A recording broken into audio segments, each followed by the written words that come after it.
Hi, ನಾನು ನಿಮ್ಮ ಕಬಿನಿ ರಾಜೇಶ. ಈ ದಿನ ಶ್ರೀ ಚಿಕ್ಕದೇವಮ್ಮನವರ ಬೆಟ್ಟದ ಬಗ್ಗೆ ತಿಳಿದುಕೊಳ್ಳೋಣ.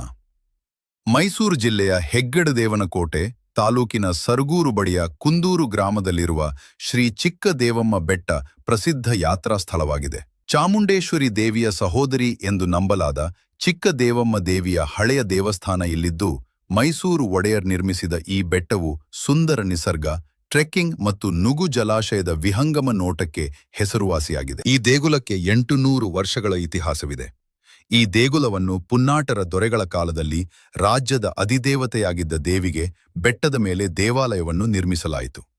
ನಂತರ ಚೋಳರು, ಅನಂತರ ಮೈಸೂರು ಒಡೆಯರ್ ಮನೆತನದ ಮಹಾರಾಜರು ಈ ದೇವಾಲಯದ ಅಭಿವೃದ್ಧಿಗೆ ನೆರವಾಗಿದ್ದಾರೆ. ಈಗ ಇದನ್ನು ರಾಜ್ಯ ಸರ್ಕಾರದ ಮುಜರಾಯಿಗೆ ಸೇರಿಸಲಾಗಿದ್ದು, 2011ರಲ್ಲಿ ದೇವಸ್ಥಾನವನ್ನು ಜೀರ್ಣೋದ್ಧಾರಗೊಳಿಸಲಾಗಿದೆ. ಪ್ರತಿ ವರ್ಷ ಯುಗಾದಿ ಹಬ್ಬದ ಹೊತ್ತಿನಲ್ಲಿ ಜಾತ್ರೆ ನಡೆಯುತ್ತದೆ. ಉತ್ಸವ ಮೂರ್ತಿಯನ್ನು ಸಮೀಪದಲ್ಲಿರುವ ಹಾಲ್ಗಡಕ್ಕೆ ತೆಗೆದುಕೊಂಡು ಕಬಿನಿ ಹೊಳೆಯಲ್ಲಿ ಪೂಜೆ ಮಾಡಲಾಗುತ್ತದೆ. ಸಮೀಪದ ಇಟ್ನಾ ಗ್ರಾಮದ ಭಕ್ತರ ಮನೆಯಲ್ಲಿ 2 ದಿನ ಇಟ್ಟು ವಿಶೇಷ ಪೂಜೆ ನೆರವೇರಿಸಲಾಗುತ್ತದೆ. ಧನುರ್ಮಾಸದ ಹುಣ್ಣಿಮೆಯಲ್ಲಿ ವಿಶೇಷ ಪೂಜೆಗಳು ಬೆಟ್ಟದ ದೇಗುಲದಲ್ಲಿ ನಡೆಯುತ್ತವೆ. ಪುರಾಣದ ಪ್ರಕಾರ ರಾಕ್ಷಸ ಸಂಹಾರಕ್ಕಾಗಿ ದೇವಿ ಪಾರ್ವತಿಯು ಭೂಲೋಕದಲ್ಲಿ 7 ದೇವತೆಯರ ರೂಪಗಳಲ್ಲಿ ಅವತರಿಸುತ್ತಾಳೆ.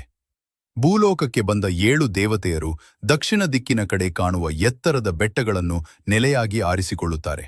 ಪುರಾಣದ ಪ್ರಕಾರ ರಾಕ್ಷಸ ಸಂಹಾರಕ್ಕಾಗಿ ದೇವಿ ಪಾರ್ವತಿಯು ಭೂಲೋಕದಲ್ಲಿ 7 ದೇವತೆಯರ ರೂಪಗಳಲ್ಲಿ ಅವತರಿಸುತ್ತಾಳೆ. ಭೂಲೋಕಕ್ಕೆ ಬಂದ 7 ದೇವತೆಯರು ದಕ್ಷಿಣ ದಿಕ್ಕಿನ ಕಡೆ ಕಾಣುವ ಎತ್ತರದ ಬೆಟ್ಟಗಳನ್ನು ನೆಲೆಯಾಗಿ ಆರಿಸಿಕೊಳ್ಳುತ್ತಾರೆ. ಅವರಲ್ಲಿ ಒಬ್ಬಳಾದ ಚಿಕ್ಕದೇವಮ್ಮ ಈ ಬೆಟ್ಟದ ಕಡೆಗೆ ಬರುತ್ತಿರಲು ಬೆಟ್ಟವು ಸಾವಿರಾರು ರಾಕ್ಷಸರಿಂದ ತುಂಬಿರುತ್ತದೆ. ಈ ಸಮಯದಲ್ಲಿ ರಾಕ್ಷಸರನ್ನು ಕಂಡು ಮೊದಲಿಗೆ ಹೆದರಿದ ಈಕೆ ಅವರಿಂದ ತಪ್ಪಿಸಿಕೊಂಡು ಬೆಟ್ಟದ ಮೇಲೆ ಇದ್ದ ಗುಹೆಯಲ್ಲಿ ಅವಿತುಕೊಳ್ಳುತ್ತಾಳೆ. ನಂತರ ಎಲ್ಲಾ ರಾಕ್ಷಸರನ್ನು ಸಂಹರಿಸಿ ಬೆಟ್ಟದ ಮೇಲೆ ನೆಲೆಸುತ್ತಾಳೆ. ಈ ಜಾಗದ ಹಿಂದೆ ಹಲವಾರು ಪುರಾಣ ಕಥೆಗಳಿವೆ. HD ಕೋಟೆ, ನಂಜನಗೂಡುಗಳ ಸುತ್ತಮುತ್ತ ರೈತರ ಜೀವನಾಡಿಯಾಗಿ ಹರಿಯುವ ಕಪಿಲಾ ನದಿ ಈ ಬೆಟ್ಟದ ಮುಂದೆ ನಿರ್ಮಲವಾಗಿಯೂ ಬಹಳ ಶಾಂತವಾಗಿಯೂ ಹರಿಯುತ್ತದೆ. ಬೆಟ್ಟದ ಮುಂದಿರುವ ನದಿಯಲ್ಲಿ ದೇವಿಗೆ ವರ್ಷಕ್ಕೆ ಒಮ್ಮೆ ತೆಪ್ಪೋತ್ಸವ ನಡೆಯುತ್ತದೆ. ಈ ಪ್ರದೇಶಕ್ಕೆ ಹಾಲ್ಗಡ ಎಂದು ಕರೆಯುತ್ತಾರೆ. ನದಿಯು ನಿಧಾನವಾಗಿ ಹರಿಯುವುದರಿಂದ ನೀರು ಹಾಲಿನ ಹಾಗೆ ನೊರೆನೊರೆಯಾಗಿ ಹರಿಯುತ್ತದೆ. ಇದೇ ಕಾರಣಕ್ಕಾಗಿ ಇದನ್ನು ಹಾಲ್ಗಡ ಎಂದು ಕರೆದಿರಬಹುದು. ಇನ್ನೊಂದು ಪುರಾಣದ ಕಥೆಯಂತೆ ಬೆಟ್ಟದ ಪಕ್ಕದಲ್ಲಿರುವ ಗ್ರಾಮ ಇಟ್ನಾದ ಒಬ್ಬ ಮಹಿಳೆ ಪ್ರತಿದಿನ ದೇವಿಗೆ ಹಾಲನ್ನು ನೈವೇದ್ಯವಾಗಿ ಅರ್ಪಿಸುತ್ತಿದ್ದಳು. ಒಂದು ದಿನ ನದಿ ದಾಟುವಾಗ ಆಯತಪ್ಪಿ ನದಿಯಲ್ಲಿ ಬೀಳುತ್ತಾಳೆ. ನೈವೇದ್ಯದ ಹಾಲು ನದಿಯ ನೀರಿನಲ್ಲಿ ಚೆಲ್ಲಿ ಹರಿದು ಹೋಗುತ್ತದೆ.